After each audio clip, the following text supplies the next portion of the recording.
Charan! Hello, good afternoon everyone. O ayan, samahan niyo ako. Magluluto lang tayo nitong manok. Tapos, merong iba't ibang klaseng bell peppers. Pang ano lang po yan, pan-diet lang yan. Tapos, salt and pepper lang ano natin, ihahalo. Tapos, ito naman, lulutuin ko itong steak. Steak ng asawa ko. Tapos, ito naman, yung sausage para kay Kay. Tapos, ito yung aming ulamin ni Mama, yung bagoong na may talong na may bagoong, ha? O, sige, umpisa na muna natin itong ating luto. So, dapat i-on muna natin ito, ha? Nakasalo na po yung ating steak. Tapos, dito naman sa kabila, yung ating manok. Ayan, nagigisay na natin. Inuna natin yung manok kasi lalagyan natin sila mami ng salt and pepper. Pagpasensyo na, mabilis tayo magsalita. Kailangan natin madali nito. Gulo-gulo ako ng anak ko. Anak, huwag na yan, huwag na yan.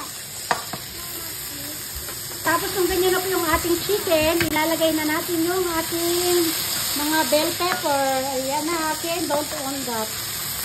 O, ito na yung ating steak na baliktad ko na rin. O, diba? 2 and 1. No, don't, anak, don't. Then, nailagay ko na sila, guys. Mix lang natin yan. Ayan, mix.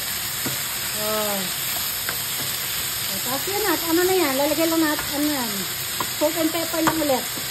Pang-adjust ng lasa. O, diba? O, ito na. Tapos na yung ating steak. Anuin na natin siya.